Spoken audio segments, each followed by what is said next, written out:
why do we need a multi-fuel stove? I suppose that's a question I've often asked myself. The specific fuels that we require for most of our stoves is readily available on every shop corner. Then why the need for a multi-fuel stove? But what happens if that fuel isn't available? What happens if you're in a remote location or a remote region where the availability of the specific fuel that you require is uncertain? The fact that a multi-fuel stove can use diesel, petrol, butane and then any gas canister, well then it can be an absolute lifesaver. So having a multi-fuel stove offers reliability, flexibility and sheer convenience. And today I'm looking at my first one. The good people at Fire Maple have provided me with the Fire Maple Lava multi-fuel stove. So let's bring it through its paces, do a few tests and see what it's like. So on the box you have all details fully broken down of what the stove is about. You have the weights and you have the materials that it's made from, stainless steel, aluminium, brass, but all the information you require is actually on the box itself and what it does. So let's open it up. I just note I've used this already and I've repacked it just to bring it out, just to show you what's in it, but I've already run the tests on this. So it comes in this bag. Let's have a look. It also comes with a lot of information of how to use it. This is the multi-fuel pump, so we'll go through that. You got the multi-fuel bottle, which is aluminium, which is good. It has a fill level there. Yeah, very good. So I just put the spares into this box instead of the plastic thing. It just keeps them together a bit better. So this is the gas canister bracket. I'll show you more about this in a minute. This is the stove. So first of all, let's weigh it and just see how it compares to the likes of the Pocket Rocket or the Soto Windmaster that I use regularly. Okay, so let's throw it on the scales and let's just see. So this comes in at 364.7 grams. It's not a lightweight stove. So this is the actual stove itself. The one thing I really do like about it is it has the double valve structure. So this valve is for the canister and this valve is for the stove itself. So here is the stainless steel pot stands. It seems to be fairly well built. Okay, so to understand a small bit of how this stove works, we need to look at something internally, and it is the spray nozzle. So there's two types of nozzles that you can get. So let me open it up. So here, this is the muffler cap. That actually twists off. That makes it nice and quiet. So you just unscrew the upper burner cap and the muffler cap is on the inside. There we go. So that is the upper burner cap. This is the muffler cap to make it quieter. And this is the preheat burner assembly on the inside. There. So inside here you have the nozzle spray. So this is what you get inside in the actual repair kit. This is the multi-tool. So I'll show you this in a minute. That is an oiler, so you can oil the actual different parts of it. You get the different seams or the seals that you actually can put on the unit if they fail. This is a spring for the valve control assembly. I'll show you that in a minute. Then here, here and here are the nozzles. So these two, here and here, they are the 3.2 nozzles. So they are for the actual gas. So over here, you get a spare 3.5, that one there. So that's the same one that's inside in the actual multi-fuel stove at the moment, because it was the petrol that I was using last. So this is the multi-tool. So it unscrews here. And it also unscrews there. So here's the three different parts of the multi-tool. So this part here, it has a wrench, but it also has here. So that is to clean out the different nozzles to any soot or anything that's inside them. So here, this is an 8mm like socket head. So that is actually for taking out the nozzle from the inside of the multi-fuel stove. You can very easily just screw that back in,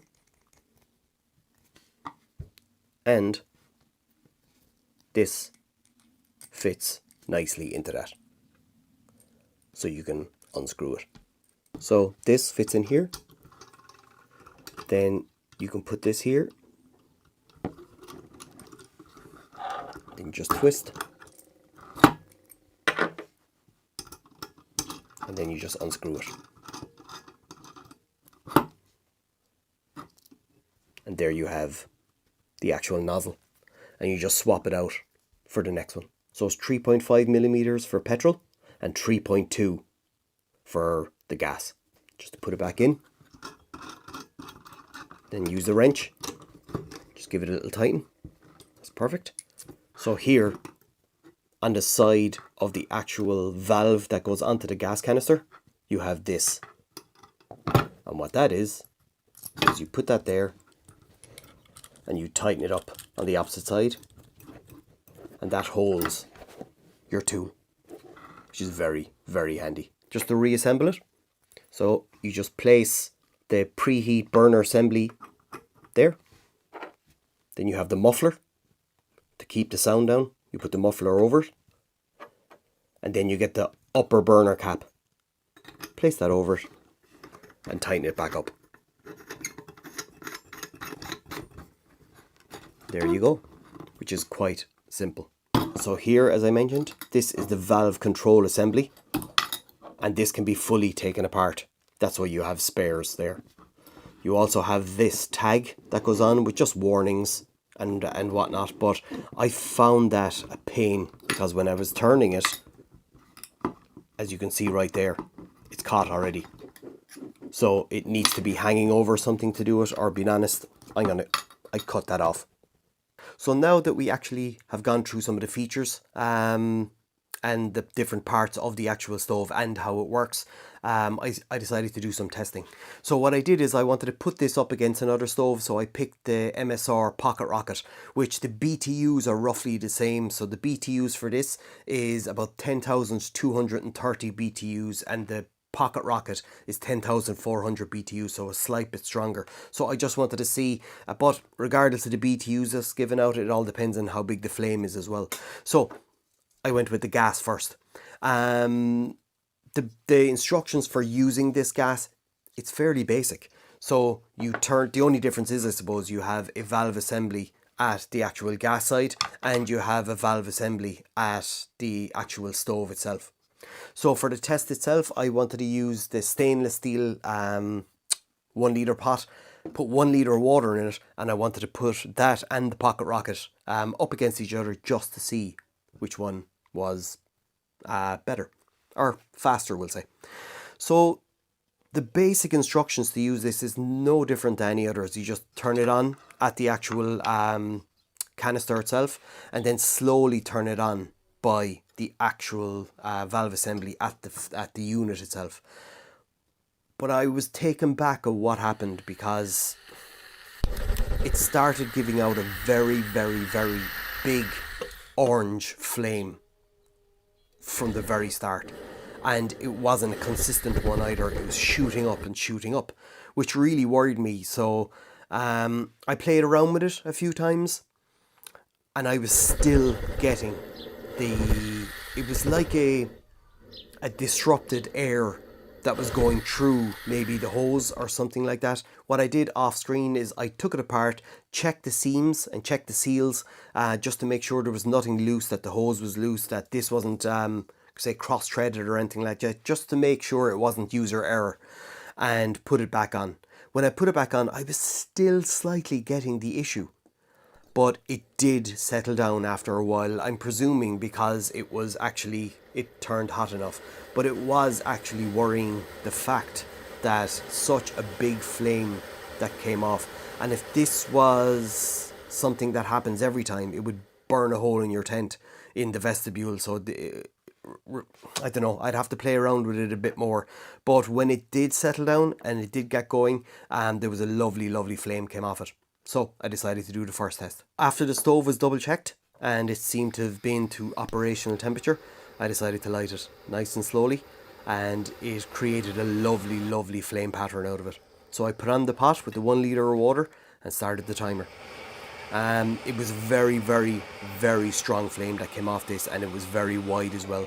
So we had a very fast boil time at 3 minutes and 55 seconds, which was very impressive for 1 litre of water.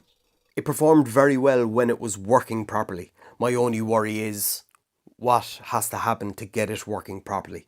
But when it was up to operational temperature and working, it performed really, really well. So I was actually quite happy with it after it got working.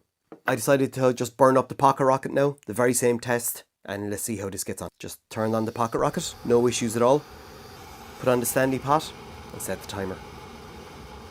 So then you can see how strong that flame is off it. So we started getting a rolling boil, and a full rolling boil at 4 minutes and 12 seconds. So 4 minutes and 12 seconds for the Pocket Rocket, which is very good. Roughly the same. There's not much in the difference at all. But I will say the difference in weight between this and the Pocket Rocket is significant. After testing the gas, let's go to the multi-fuel. And my fuel of choice for the multi-fuel stove was petrol. That's what I had in my shed, right beside my lawnmower. So that is the beauty of being able to use a different fuel that was right in front of you. And I can see the benefits of being able to do that. So the instructions that they give for turning this stove on, you have to follow it. Multi-fuel stove or petrol, diesel, it takes a lot longer to actually get it up to operational temperature. You just need to be very, very careful what way you did it. And I did it like that the first time, but there was an issue. There was something wrong, as you will see. The way they explain is you turn on the actual valve at the bottle for 3 to 5 seconds. Leave it for 10 seconds because the cotton wick underneath the actual assembly has to just absorb the fuel. Light it, and after 60 seconds you slowly turn on the valve assembly at the actual unit itself, just to gradually build up the flame. But I wasn't ready for this. I wasn't ready for an issue, and it became dangerous. That's all I'll say. Let me just show you what happened, and I'll explain what I did after that. I pumped it as this suggested. I kept going. Around 60 times I did it. Turned on the valve at the actual unit itself. So after doing my pre-checks, I turned it on for the 5 seconds. I turned it off, left it for 10 seconds, lit it, and then after 60 seconds I decided I'll record from there. But what happened was it blasted fuel in, and you'll see the results now. When I turned it on, it kept on spraying in, and it filled the upper burner cap to the top. And as you can see, it got quite dangerous. The full stove was actually on fire. Well, this is all the diesel that's at the bottom, or sorry, all the petrol that's at the bottom, and at top I had to actually move away from it until it fully died down. And as you can see, I was just leaving it burn out. And that really, really worried me. As you can see, that was quite dangerous. Could you picture if that was in your tent? So what I did is I took the full unit apart. I had the right nozzle in the inside. I checked the valve assembly. I checked all the actual O-rings that went on all the way around. I checked if there was anything loose, and I couldn't actually find anything. When I reassembled the actual valve assembly at the unit again, I couldn't see anything that was causing it, but obviously something did, because it's not designed like this. So I decided to give it another go. I decided to do it again. So I pumped it as normal. The very same instructions as I did the first time. Turned on the valve assembly at the actual unit itself for between 3 and 5 seconds. I lit it, and I had a much lower flame this time. There was nothing else coming through, but I still got a wee bit of a shock, as you'll see in a second. You can see the fumes that are coming out the bottom. I would not have this anywhere near inside in your tent. This is very much an outside unit. You'll see here now, as it was building up, there was still no more fuel coming in at the time. See that? It actually just ignited. Even at that, even doing it again, I was at the ready to turn everything off because it still ignited and made we'll call it a puff of flames. And once again, you could check that inside in your vestibule or anywhere. This has to be an outdoor stove, 100%. As I kept going, I just left the actual fuel that was inside in the actual unit itself burn out. And it started heating up the unit. So as the flames were dying off, I decided to just turn it up very slightly. And turning it up more. And then it started operating properly. It took a long time to get to this point, and I felt safe enough to continue with it. So, got the Stanley pot, 1 litre of water, put it on. You can see the actual flame underneath. And we got a rolling boil at 7 minutes and 50 seconds. So definitely not as fast. There you have it. It's a tough one to give pros and cons on because it's, well, I suppose I will. It's built, the actual materials that they use are quite good. I love all the spares that they give you, and everything that they have given is good quality. I love the actual multi-tool that they give and the way you can actually put it on.